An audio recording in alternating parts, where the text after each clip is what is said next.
Bapak, Ibu, Saudara sekalian, mari kita awali dalam doa pemberitaan firman Tuhan. Segala puji, syukur, hormat, kebesaran, dan kemuliaan kami kembalikan kepada Tuhan. Kami sungguh bersyukur sebab anugerah-Mu yang memelihara kami, menjaga, melindungi kami, sehingga hari ini kami boleh datang kepada-Mu. Sebentar lagi Tuhan, hamba-Mu mau memaparkan firman-Mu.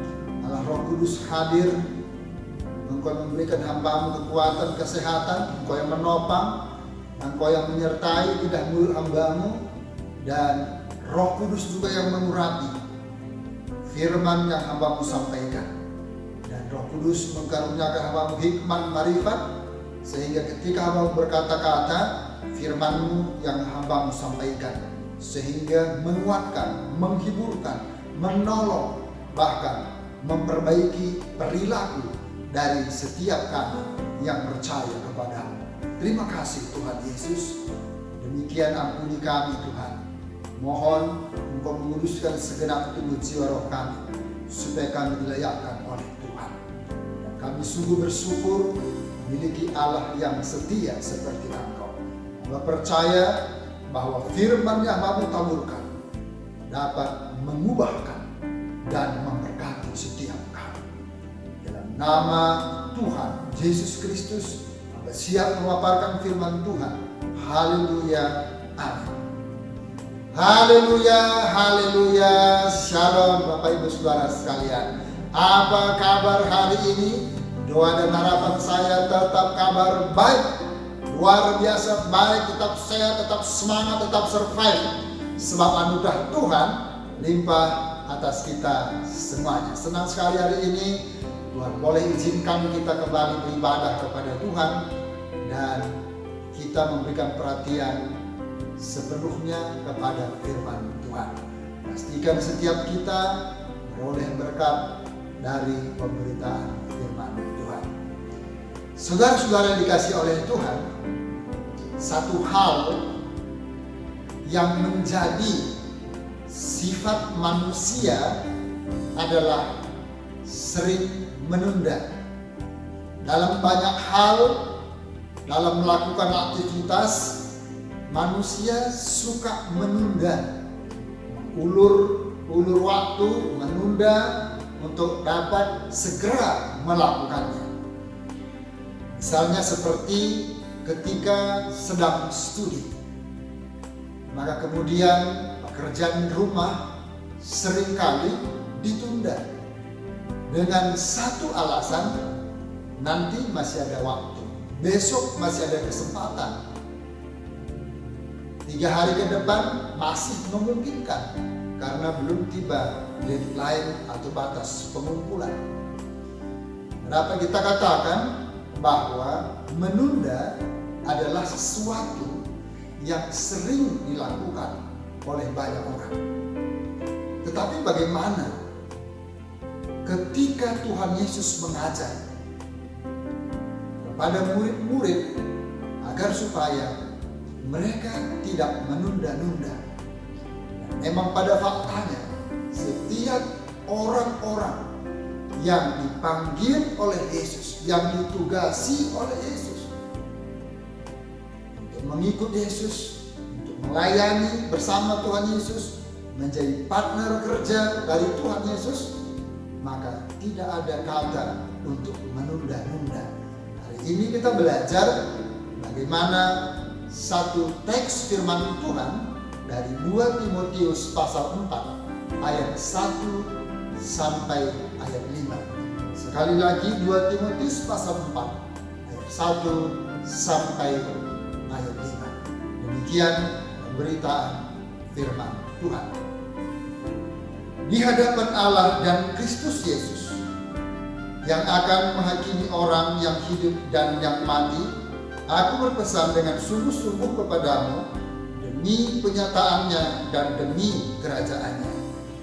Beritakanlah firman, siap sedialah baik atau tidak baik waktunya. Katakanlah apa yang salah, tegurlah dan nasihatilah dengan segala kesabaran dan pengajaran. Karena akan datang waktunya orang tidak dapat lagi menerima ajaran sehat, tapi mereka akan mengumpulkan guru-guru menurut kehendaknya untuk memuaskan keinginan telinganya. Mereka akan memalingkan telinganya dari kebenaran dan membukanya bagi dongeng. Tetapi kuasailah dirimu dalam segala hal, sabarlah menderita, lakukanlah pekerjaan pemberitaan Injil, dan tunaikanlah tugas pelayanan Allah. Judul firman Tuhan hari ini adalah tetap melayani Tuhan tanpa menunda. Sekali lagi, tetap melayani Tuhan tanpa menunda. Ketika Yesus memanggil murid-muridnya, yang pertama, baik Andreas, Simon Petrus, dalam Matius pasal 4 ayat 19 dan 20, maka baik Simon Petrus maupun Andreas tidak menunda waktu dan segera pada saat itu juga langsung mengikut Yesus. Itu sungguh luar biasa. Dan dalam Lukas 5 dikisahkan bagaimana Simon Petrus dipanggil untuk pelayanan, dipanggil untuk menjadi muridnya Tuhan Yesus. Jikalau kita perhatikan bagaimana kemudian situasi kondisi ketika Rasul Petrus atau Simon Petrus dipanggil oleh Tuhan Yesus, sebenarnya situasinya tidak dalam bersahabat, tidak menguntungkan bagi pihak Rasul Petrus. Jika kita merefresh peristiwanya, maka kita akan melihat tentulah Rasul Petrus pada saat itu badannya sedang sangat lelah karena baru saja usai melaut atau menangkap ikan. Kemudian hatinya pasti jengkel karena semalam-malaman Rasul Petrus tidak menangkap apa-apa. Tidak ada seekor ikan pun yang menjadi hasil tangkapan Petrus dan teman-temannya. Saudara, dalam kondisi atau dalam situasi yang tidak bersahabat itu, Petrus tidak menolak ajakan dari Yesus. Dia segera menuruti apa yang diinstruksikan Yesus kepada dirinya. Itu sebabnya Petrus langsung merespon panggilan Yesus untuk menjadi murid dari Tuhan Yesus. Petrus langsung merespon ajakan Tuhan Yesus untuk ikut bersama-sama dalam pemberitaan kerajaan Allah. Petrus dengan senang hati untuk ikut menjadi rekan sekerja dari Tuhan Yesus. Dan ini sesuatu yang sungguh luar biasa. Banyak orang mempunyai prinsip bahwa anak-anak adalah masa yang bebas dan menyenangkan. Remaja sampai pemuda menuntut ilmu sampai setinggi-tingginya. Menuntut ilmu sampai setinggi langit. Dan ketika dewasa, waktunya meniti karir hingga ke puncak karir. Dan sampai akhirnya pensiun. Lalu kemudian pasca pensiun mereka merencanakan untuk ikut melayani pekerjaan Tuhan hingga napas yang terakhir. Tetapi benarkah demikian? Apakah sesuai dengan rencana diikuti dengan praktek yang sama? Apakah mereka tahu usia mereka bisa sampai usia yang lanjut? Apakah mereka tahu Tuhan izinkan mereka bahwa di usia setelah pensiun mereka tetap sehat walafiat? Tentu ini menjadi sebuah perenungan. Dan seringkali setelah pensiun mereka mengalami penyakit. Mereka tidak sehat, mereka tidak kuat lagi. Mereka sibuk untuk berobat, masuk ke luar rumah sakit. Sehingga angan-angan atau rencana untuk melayani hanya tinggal rencana. Saudara-saudara dikasihi Tuhan, dalam konteks ini, dalam 2 Timotius 4 ayat 1 sampai 5, di sini Rasul Paulus sebenarnya menulis surat untuk Timotius sebagai seorang anak didik, sebagai seorang anak rohani dari Paulus.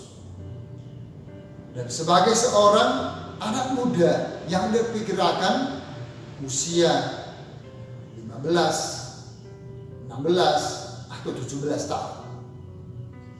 Yang telah menyerahkan hidupnya sepenuhnya kepada Tuhan Yesus.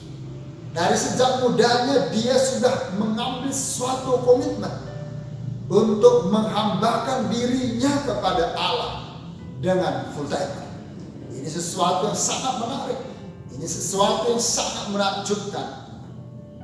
Dan dalam ayat-ayat tersebut, ayat 1 sampai 5, inti yang ditekankan Rasul Paulus terdapat dalam ayat 2 dan ayat yang kelima. Ayat yang kedua, layanilah Tuhan. Ayat yang kelima, tunaikanlah tugas pelayananmu. Bekerjalah bagi Yesus. Layanilah Tuhan Yesus. Pertanyaan yang dapat kita munculkan adalah, mengapa melayani Tuhan tidak boleh menunda? Mengapa melayani Tuhan tidak boleh ditunda?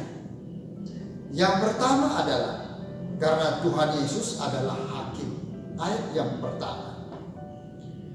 Yesus Kristus akan menghakimi setiap orang, siapapun mereka, bagaimanapun strata sosial mereka, apapun kedudukan jabatan mereka. Satu hari pasti akan berhadapan dengan penghakiman dari Allah. Kristus Yesus akan datang lagi ke dunia untuk mengadili orang-orang yang hidup dan yang sudah mati. Dan Dia akan datang untuk memerintah sebagai raja di atas segala raja. Pertanyaannya, kapan Yesus datang kembali? Kapan Yesus datang kembali?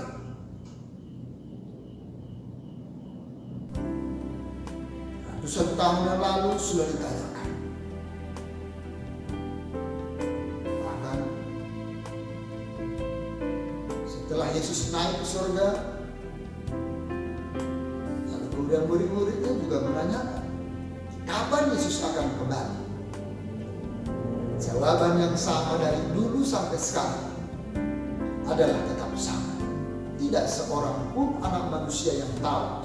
Bahkan malaikat-malaikat di surga pun tidak tahu kapan Yesus datang untuk kembali. Kapan Yesus datang untuk kedua kalinya ke dalam dunia ini.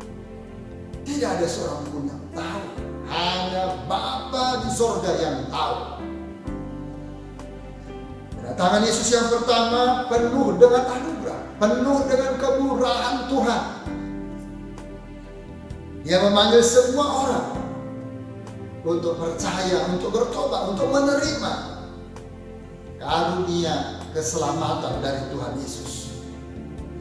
Menerima keselamatan yang kekal dari Tuhan Yesus. Dia kedatangan Yesus untuk kedua kalinya adalah untuk menghakimi semua manusia. Dan apa yang kita kerjakan dalam dunia ini saatnya harus diperhadapkan. Baik itu jahat maupun yang baik. Baik yang jahat maupun yang baik. Siap atau tidak siap, kita akan diperhadapkan dengan penghakiman daripada Tuhan.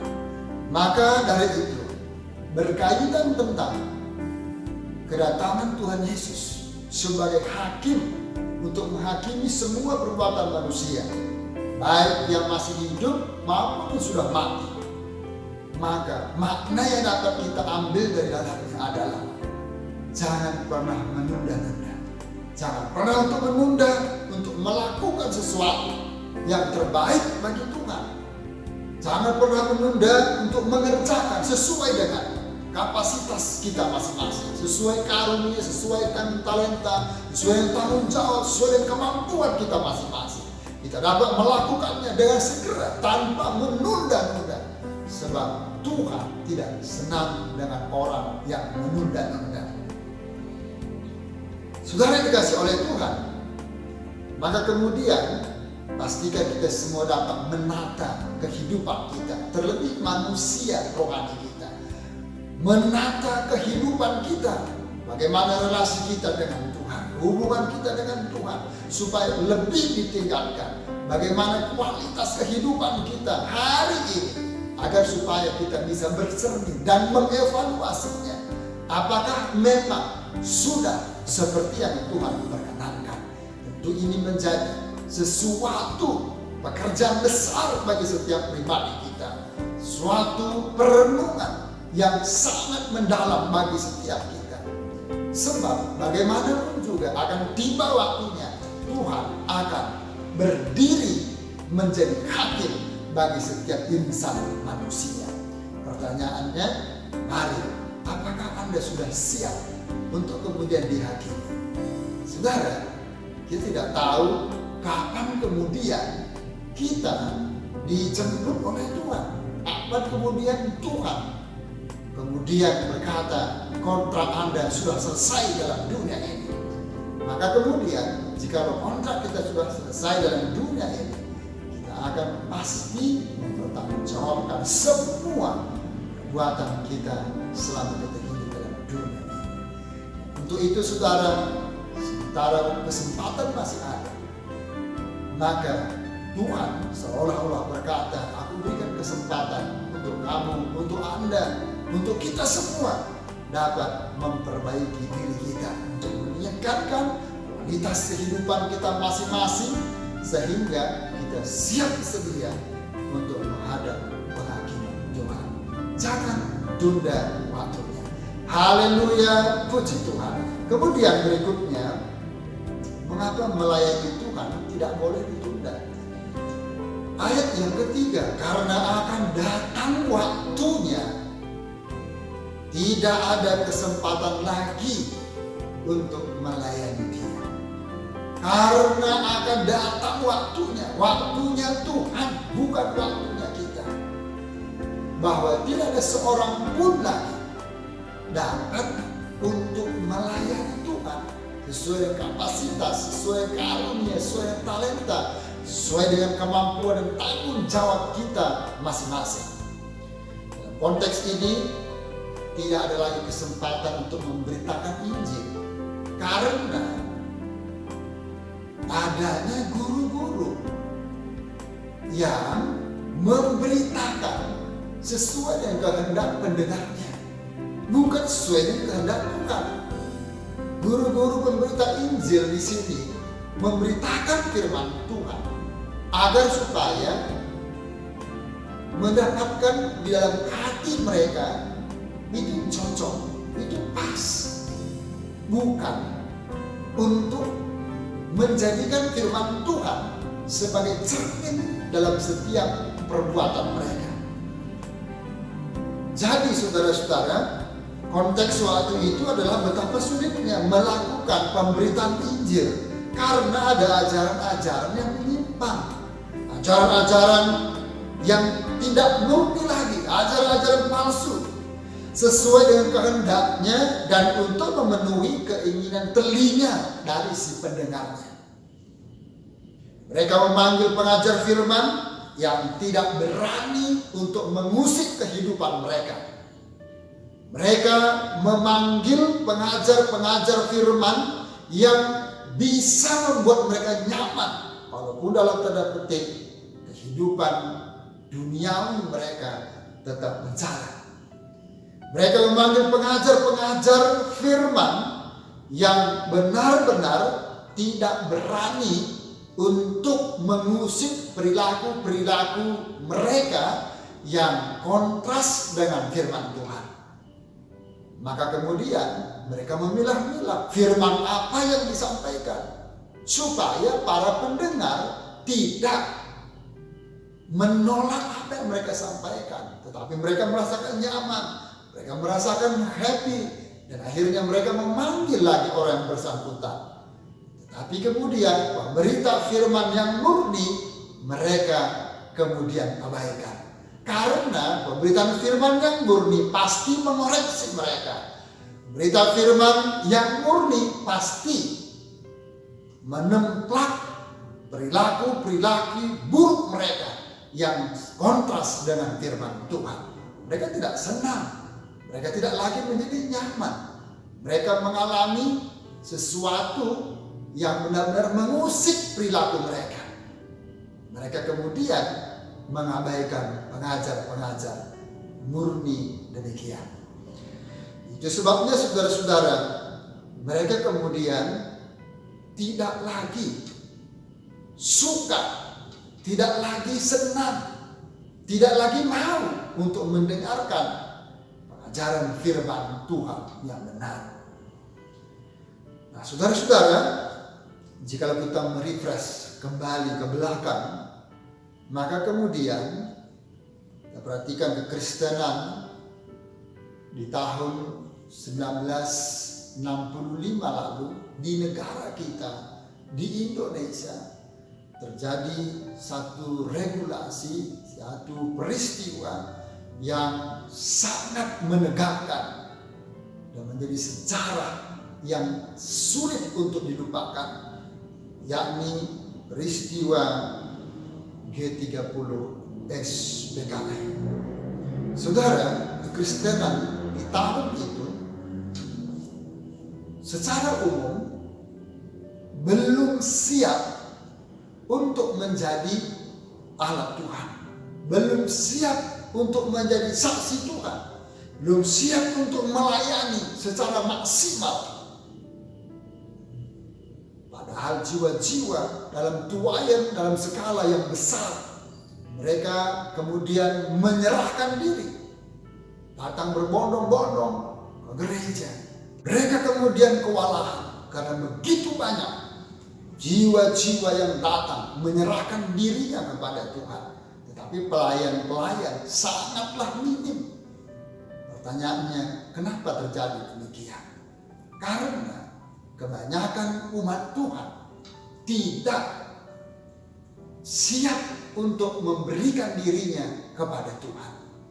Mereka suka menunda-nunda untuk kemudian dijadikan Tuhan menjadi alat Tuhan. Sehingga tiba waktunya sebenarnya mereka bisa untuk mengambil bagian dalam hal-hal yang sangat vital. Akan tetapi itu tidak terjadi.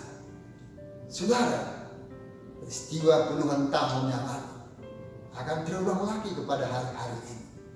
Bagaimana kemudian realita yang kita dapatkan, tidak sedikit anak-anak Tuhan yang betul-betul menunda-nunda waktunya untuk ambil bagian dalam pekerjaan Tuhan. Menunda-nunda waktunya untuk mendedikasikan hidupnya kepada Tuhan. Menunda-nunda waktunya untuk tidak mempraktekkan sesuai dengan kapasitas, karunia, talenta, kemampuan, tanggung jawabnya sebagai orang yang sudah percaya kepada Tuhan. Tapi pada kenyataannya mereka pasif, mereka eksklusif, mereka apatis, tidak mau tahu. Yang penting saya sudah percaya kepada Tuhan. Padahal esensi orang-orang yang percaya kepada Tuhan, mereka sebenarnya menjadi orang-orang yang aktif. Mereka orang-orang yang produktif.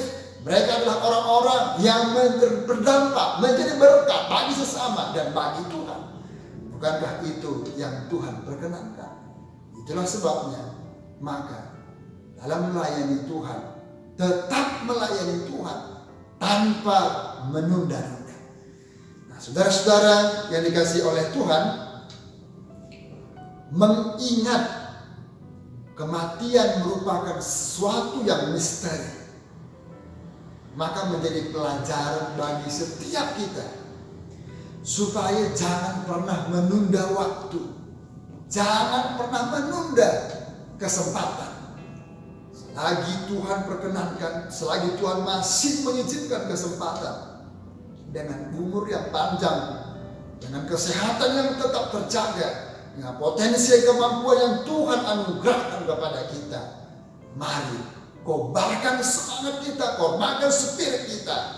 Biarlah Tuhan yang memampukan Anda dan saya untuk terus bergerak, untuk terus melayani Tuhan, untuk terus dipakai oleh Tuhan sesuai dengan kemampuan kita masing-masing, sesuai kapasitas, sesuai dengan tanggung jawab, sesuai dengan karunia dan talenta yang Tuhan anugerahkan bagi kita masing-masing.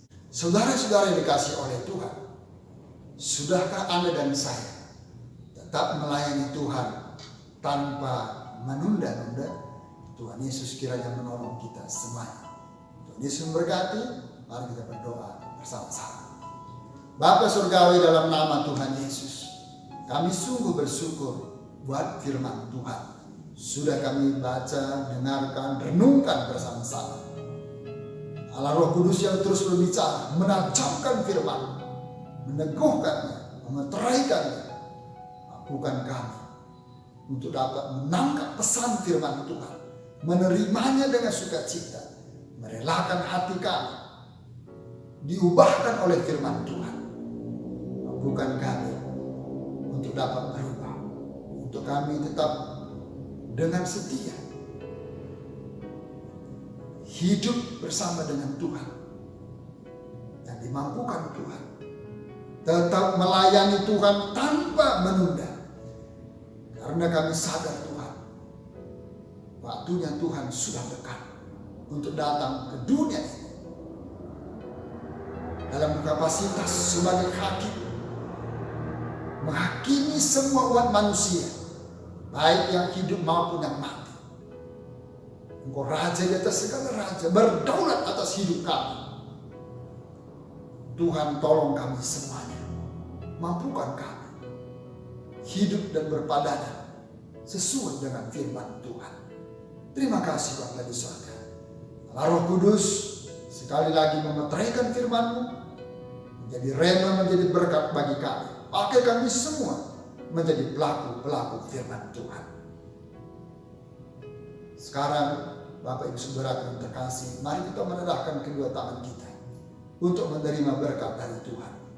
Dengan iman-Mu terima dan bawalah pulang limpahan anugerah damai sejahtera dari Allah Bapa di surga, cinta dan kasih sayang dari Yesus Kristus Tuhan dan penebus jiwa kita, serta persekutuan Allah Roh Kudus turun memenuhi, menyertai, menolong, menghiburkan, menguatkan, memberkati dan menyelamatkan kita semuanya.